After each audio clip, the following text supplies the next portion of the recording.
सभी को जय श्री राम, राधे राधे। मैं ईशा पुत्री स्वर्गीय अशोक कुमार अरोड़ा जी की हरिद्वार उत्तराखंड से आप सब लोग मेरी वीडियो देख रहे हैं। मेरे क्या कसूर में ज़िंदगी का सच, इसके लिए सभी को थैंक यू। और जो मेरे नए व्यूवर्स जुड़े हैं वो मुझे FB पर और यूट्यूब पर फॉलो करें और सुने। चलिए मैं आपको बताती हूँ, आपने सुना होगा लास्ट वीडियो में कि मेरा क्या कसूर में ज़िंदगी का सच, मेरी मम्मी ने एक मसाले की फैक्ट्री में अपनी घर परिवार को छोड़कर, अपनी छोटी सी बेटी को छोड़कर वो स्ट्रगल किया कि मसाले भरने की फैक्ट्री में जहाँ मसाले पैकिंग होते थे, और जो बसेरा दिया वो मेरे पप्पू मामा जी ने कनखल में दिया था, अपने घर में अपनी बहन बना करके, और उनकी मम्मी परिवार ने अपनी बेटी बना करके उन्हें रखा। मैं अपनी दादी के पास थी, पापा मेरे काम में व्यस्त थे, मेरे को दादी बुआ ने पाला। धीरे धीरे क्या हुआ कि मेरी पैरों में विकलांगता आ गई। जी हाँ, मेरी पैरों में विकलांगता आ गई क्योंकि मुझे अच्छा खाना पीना पालन पोषण कहाँ मिलता था। आपको पता है ना कि मुझे दूध में भी पानी मिला के दिया जाता था, मम्मी मेरे पास थी नहीं। माँ के बिना एक बच्चा रो रो करके कैसा हो जाता है आप लोगों को भी पता है। और फिर जो मेरी ठीक से केयरिंग भी नहीं हुई, और ये जो लोग कहते हैं कि मेरी माँ छोड़ के चली गई थी, हमने तुझे पाला था, ये मेरी बुआ का कहना है। इसके लिए तो थैंक यू, लेकिन मुझे इससे बढ़िया था कि कूड़े पे फेंक देते वो ज़्यादा सही था, क्योंकि मेरे पैरों में आ गई थी विकलांगता। जी हाँ, मेरे को पोलियो हो गया था। मैं 3 साल की 4 साल की हो गई थी तो मैं चल नहीं पाती थी। मुझे जब खड़ा करते थे तो मेरे पैर दोनों रबड़ के जैसे कहते हैं ना सुनपन, रबड़ की तरह हो गए थे, जिसको कोई फीलिंग नहीं थी पैरों में। ना मैं खड़ी हो पाती थी ना मैं चल पाती थी।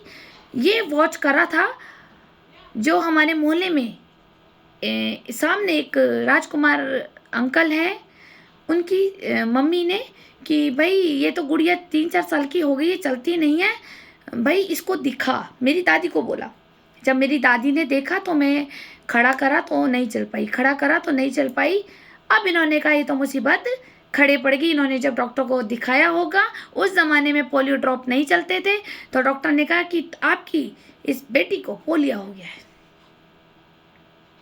अब लोग कहते हैं कि कर्मा, जी हाँ मैं कर्मा ही भोग रही थी, ये मेरा पिछला ही कर्मा होगा। पैदा होते तो मैंने कभी किसी को कुछ कहा ही नहीं होगा। मैं बिल्कुल नहीं चल पाती थी, डॉक्टर ने क्लियर कर दिया था कि इसको पोलियो हो गया है, ये कभी भी नहीं चल पाएगी, ये एक तरह से अपाहिज की ज़िंदगी जिएगी। अब मेरी दादी को तो लगा अरे ये तो बोझ हो गया, अब क्या होगा, ये तो बोझ हो गया, ये तो किसी काम की ना रही, पोलियो हो गया, चल नहीं पाएगी या अपाहिज हो जाएगी। ऐसे तो पता नहीं, पोलियो तो कभी ठीक भी नहीं होता, और ये इस तरह से तो हमारे ऊपर बोझ और बर्डन हो गया, कौन पालेगा इसे। फिर मेरी मम्मी को ढूंढ डांट के किसी तरीके से सूचना प्राप्त हुई कि मेरी मम्मी वहाँ काम कर रही थी और वहाँ रहती थी। तब मेरी मम्मी को बुलाया गया था कि ये अपनी बेटी को ले जाओ। मेरी मम्मी तब मुझे मिली और मेरी मम्मी को दे दिया गया था कि तू इसको ले जा। जब पता लगा कि मेरे को पोलियो हो गया तो मेरी नानी दौड़ी आई दिल्ली से, और वो मुझे दिल्ली ले गई, मेरी मम्मी को भी और मुझे भी। मेरी नानी भी उस वक्त फाइनेंशियल स्ट्रॉन्ग नहीं थी, उनका भी पहले ज़माने में इतने पैसे की वैल्यू होती नहीं थी, तो इतने स्ट्रॉन्ग भी नहीं होते थे लोग ना।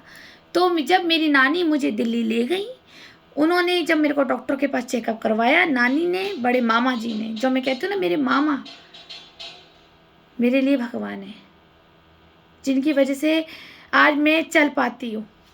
तो मेरी नानी मुझे ले गई थी, उन्होंने वहाँ दिल्ली के बड़े बड़े से डॉक्टर को दिखाया, तो डॉक्टर ने कहा कि इसको पोलियो हो गया है, जिसका इलाज असंभव है, लेकिन हम कोशिश कर सकते हैं, आपको इसको रोज़ डेली लेके आना पड़ेगा। मैं हॉस्पिटल का नाम भूल रही हूँ, कोई पुराना हॉस्पिटल था बहादुर शास्त्री करके। मेरे नानी का घर और वहाँ हॉस्पिटल, जैसे कि यहाँ से ये ये देख लो कि बस से अगर यहाँ जाएँ हरिद्वार से तो डेली देहरादून, इतनी दूर मेरे नानी और मामा मेरी मम्मी लेके जाते थे मुझे डेली। ठीक है, डेली मुझे सुबह लेके जाना, शाम को ले करके आना, और मेरे पैरों में दिए जाते थे बिजली के शॉक, जिसके कारण मेरी नसें जो विकलांगता पे आ गई थी उसको दोबारा से एक्टिव करने के लिए मेरे पैरों में बिजली की मशीनें लगाई जाती थी। और मेरे को इस तरह से करते करते 6 महीने हुए। 6 महीने तक ट्रीटमेंट जो मेरी नानी ने कराया, जो मेरे बड़े मामा जी ने कराया, और मेरी नानी के हाथ इतने स्ट्रॉन्ग नहीं थे फाइनेंशियली। मेरे नाना जी भी दुनिया छोड़ के चले गए थे। मामा की मेरी शादी नहीं हो पाई थी। क्यों? क्योंकि वो बड़े मामा थे, वो अपने पिता की पूरी जिम्मेदारी अपने कंधे पे लेकर बैठे हुए थे। उन्होंने सोचा था पहले मैं अपनी सारी बहनों की शादी कर दूं, तब जाके मैं अपनी शादी करूंगा। ये भी एक भाई है, ये भी एक भाई है, क्योंकि ये मेरे बड़े मामा हैं, फिर बीच में 5 बहनें हैं इनकी, फिर उसके बाद मेरे एक छोटे मामा हैं। तो वो अपने पिता का कर्तव्य निभा रहे थे कि मैं अपने पिता की जिम्मेदारी पूरी करूं, पहले सारी बहनों की शादी कर दूं, उसके बाद अगर होती है हो जाए, नहीं होती ना हो। तो मेरी नानी ने उस वक्त अपने जेवर बेचकर, अपने गोल्ड के मेरी मम्मी बताती गोल्ड के जेवर बेचे थे, 2-3 अंगूठी थी, कान के टॉपस थे, तो वो बेच करके मेरी नानी ने मेरा इलाज कराया। मेरे मामा ने आने जाने का खर्चा उठाया। मेरी मम्मी हॉस्पिटल में रहती थी मेरी केयर के लिए सारा दिन, और क्योंकि सुबह जाना शाम को आना डेली यही होता था। और मेरे को जो शौक दिए जाते थे, 6 महीने तक लगा मेरा बिजली वाला ट्रीटमेंट हुआ, जिसके कारण मैं एक दिन चल पाई। जी हाँ, ये एक खुशी की बात थी कि मैं 6 महीने बाद जब अपना आप खड़ी हुई हॉस्पिटल में, और मैं दीवार पकड़ पकड़ के जब चलने लगी, तो डॉक्टर को भी खुशी हुई, मेरी नानी को भी खुशी हुई, मेरी माँ को भी खुशी हुई कि ये लड़की खड़ी हो गई अपने पैरों पे।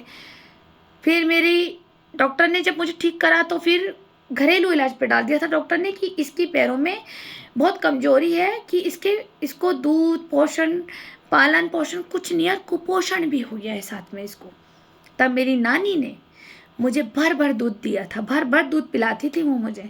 बादाम भी घिस घिस के उसमें डालती थी, मुझे दूध पिलाती थी, जिसके कारण मेरी नसों में ताकत आए।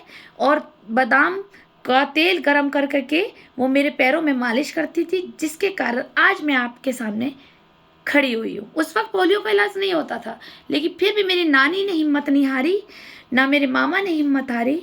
मैं आज इसलिए कहती हूँ कि मेरे मामा भी मेरे लिए भगवान है।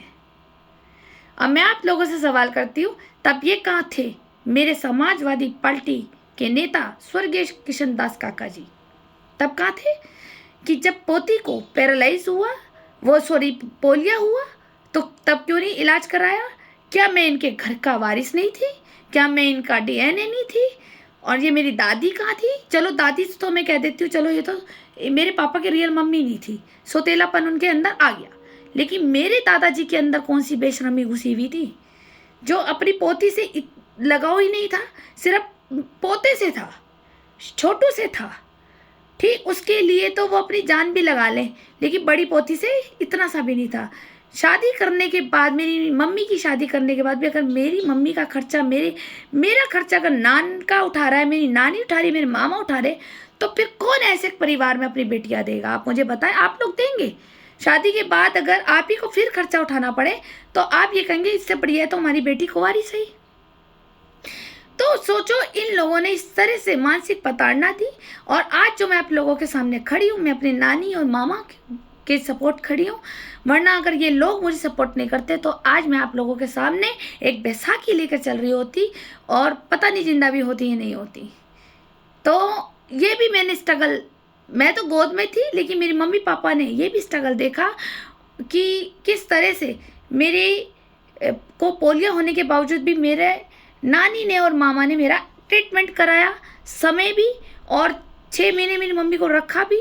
फिर उसके बाद में जब मैं ठीक हो गई थी, तो फिर हम हरिद्वार आ गए थे। उसके बाद का फिर और बताती हूँ क्या स्ट्रगल था। चलिए आप मुझे बताइए, क्या मेरी दादी ने सही करा या मेरी नानी ने सही करा? गलत कौन था?